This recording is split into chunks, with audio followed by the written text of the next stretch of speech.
Baik, selamat siang. Perkenalkan, nama saya Yusminus Basuan selaku HRD di PT Mayora ini. Hari ini kita akan melakukan wawancara dengan tujuan untuk melakukan promosi jabatan, yaitu jabatan saudara sebelumnya adalah Kuntil yang akan dipromosikan menjadi sekretaris perusahaan. Sebelumnya perkenalkan diri Anda terlebih dahulu. Baik, perkenalkan nama saya Sumentara Putri. Saya sebelumnya menjabat di accounting selama 4,5 tahun. Nah, sebagai staf keuangan, saya biasanya menyiapkan dokumen penagihan invoice atau kwitansi tagihan. Kemudian saya mengelola dan mengontrol penggunaan Petty Cash dan SAP. Kemudian saya mengumpulkan data untuk laporan analisa akuntansi dan keuangan.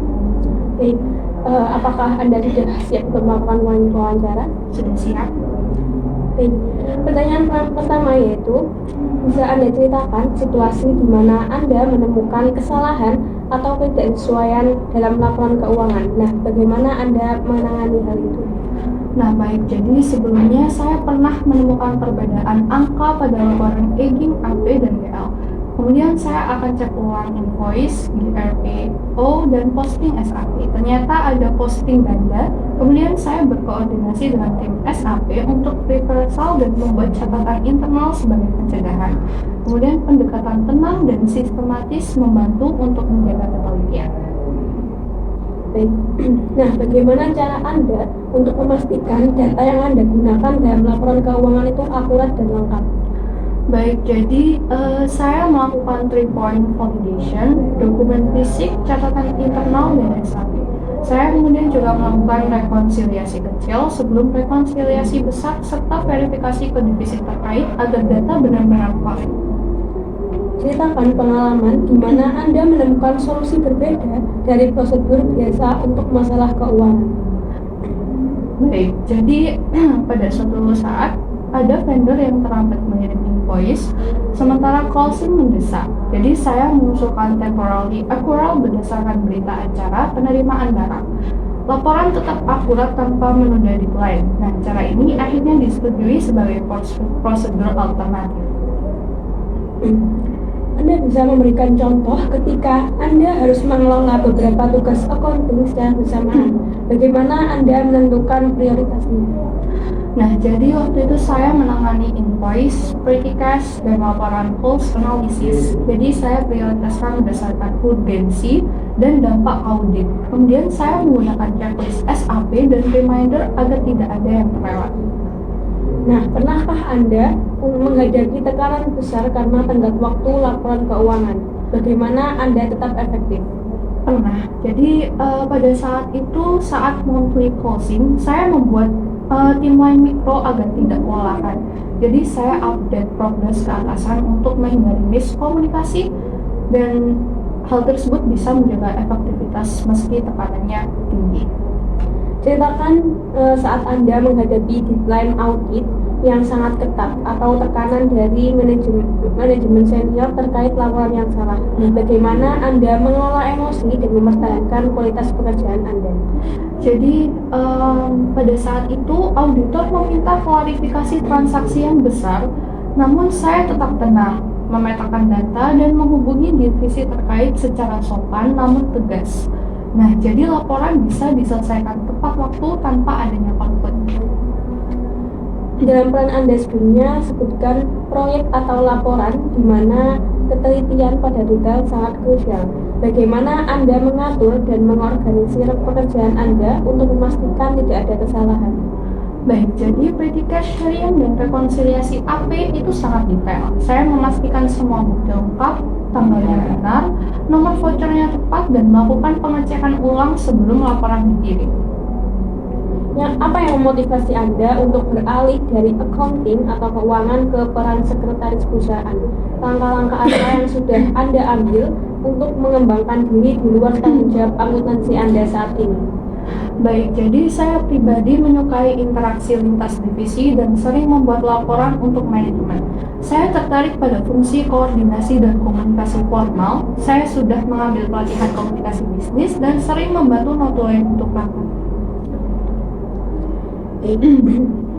Bayangkan, Anda harus menjelaskan laporan keuangan yang kompleks atau yang Anda siapkan kepada anggota Dewan Komisaris yang tidak memiliki latar belakang keuangan.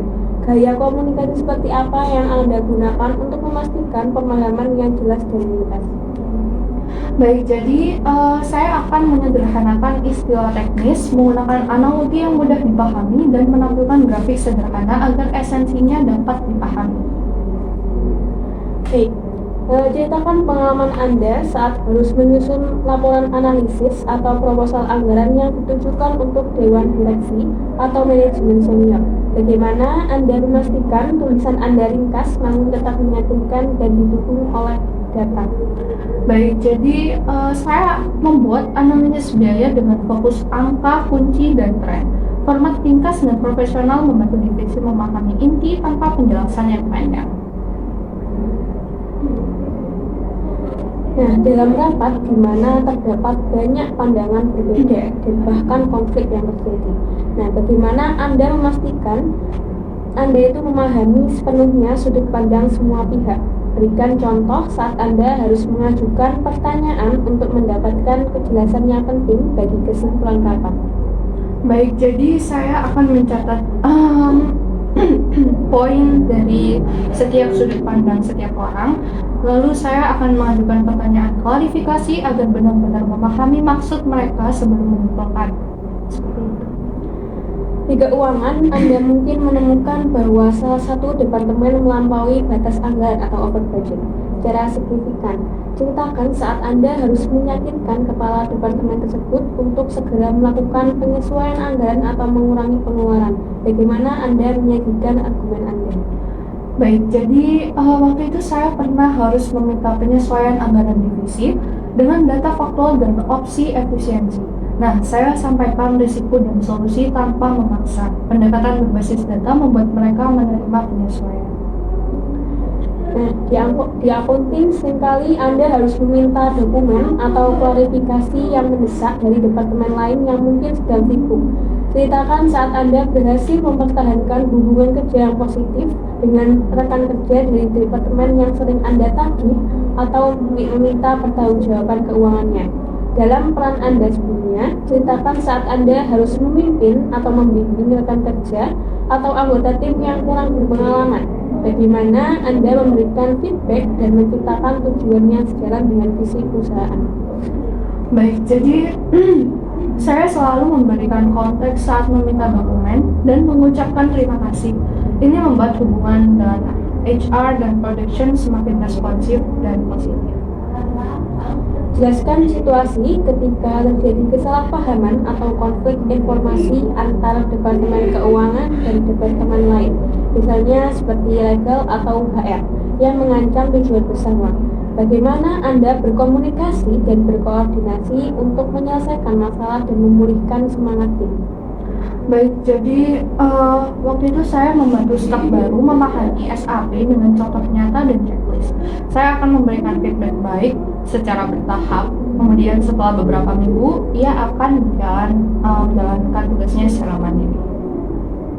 Jelaskan situasi ketika Anda harus menengahi atau menyelesaikan konflik di antara dua pihak atau departemen, misalnya dari tim keuangan dan penjualan terkait faktur.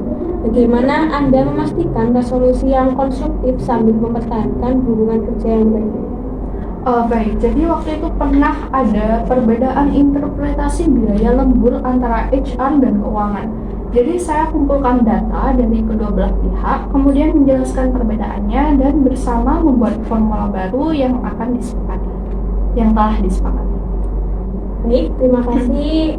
Sekian dari wawancara pada siang hari ini. Semoga hasilnya memuaskan dan sesuai dengan harapan saudara. Saya akan menghubungi Anda untuk hasilnya via internet atau email. Terima kasih sudah datang dalam wawancara kali ini.